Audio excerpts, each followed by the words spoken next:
Yeah, what up, dudes? We just got back from Ithaca Beer Co. in Ithaca, New York, upstate. Yep. It's like 4 hours from here. Yeah, like 4 hours. Do you want to see what the video looked like?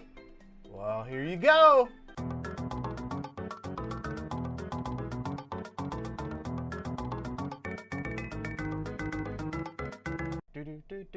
Video. So we picked up the Pulp Addiction IPA from Ithaca, which I believe is their NEPA. I mean, it's definitely an IPA. An IPA, at least. And we'll see what this looks like as... Oh, you might notice that we have some Ithaca gear on. Yeah. That maybe they gave to us, maybe they didn't. Maybe it's Maybelline. Smells pretty good. Will it all fit? It will it all fit? That's pretty hazy. Got it. All right, so let's talk our way through this trip, Jim. Sure. So, day one, we woke up and we had to get to the bus station in Manhattan for 6:15. Yeah. So that means we had to like get up at 4 and take an Uber at like 5. Yeah, it was fucking... But what did we have to do first thing before we left? I don't know. Shotgun a beer? What did we do? Dry hop. Did we shot? Why would you mention like we didn't do? I don't know. I don't remember. We dry hopped the beer. Yeah. It's now 5:15 a.m. and we should be getting on the bus to go to Ithaca, but we're dry hopping. Correct. So that's normal to do. The beer life don't stop, bitch. So, yeah. I was like, fuck, Bob, we have to dry hop. And he was like, right now? That's what Bob sounds like. And I was like, yeah, I only need like 5 minutes. He's like, what about our Uber? Yeah. And then we did it though. Anyway, and we that got there never on time. happened. Well, but here's what it did look like.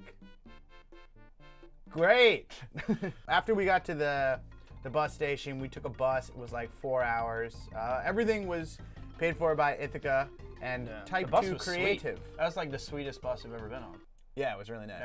Yeah, it was like reclining, there was outlets, there was good. snacks and coffee in the back. Yeah. Wow. It was fucking dope. But anyway, less bus talk. Well, I mean, you know, some people like buses. Yeah, so we went with a bunch of other Instagram accounts. Some were beer.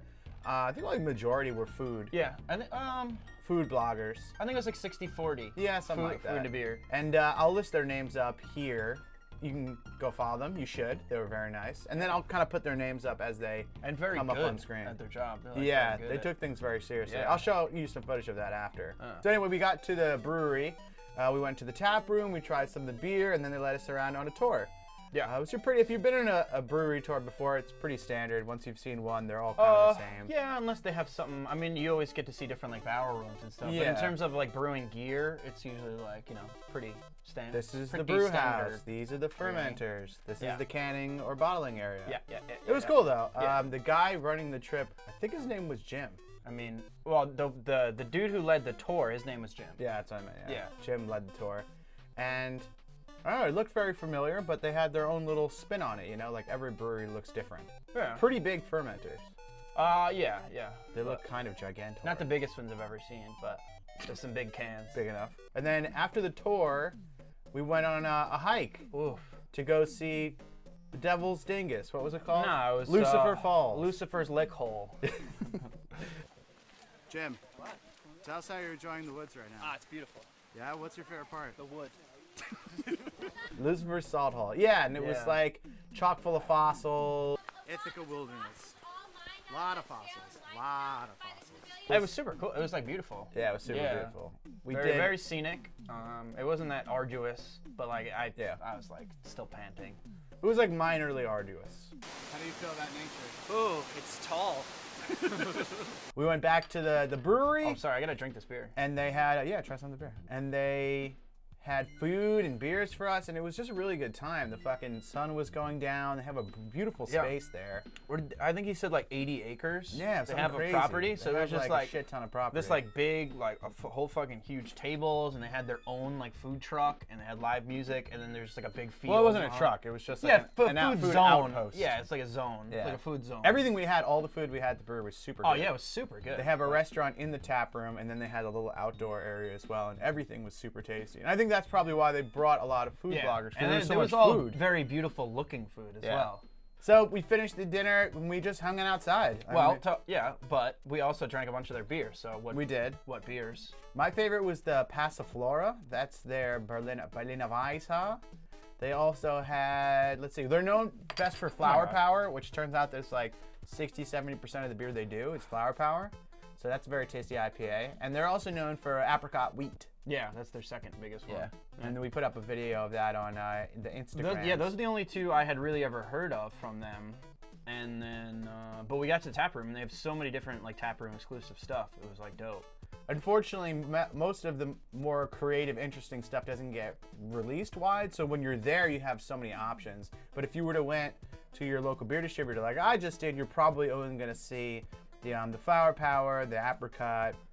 This is another one of their IPAs. Which like I liked Flower Power before, but when I had it at the brewery, it was like even better. Yeah. Yeah, it was actually. Well, it's also the experience. Well, maybe, but like it's fresh. Yeah, it's very fresh. It's very fresh. So all in all, it was really dope. And we definitely recommend going to check it out if you're in the area. Definitely.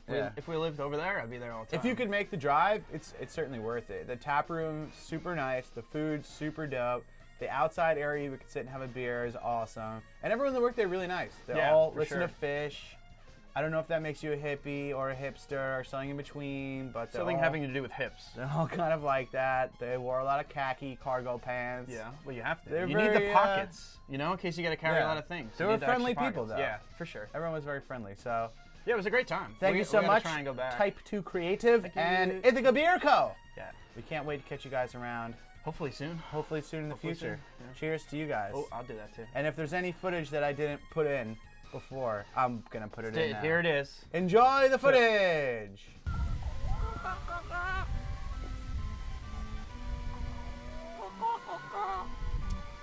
You don't need to simulate chicken noises. You don't know my life, There's real Dad. chicken noises.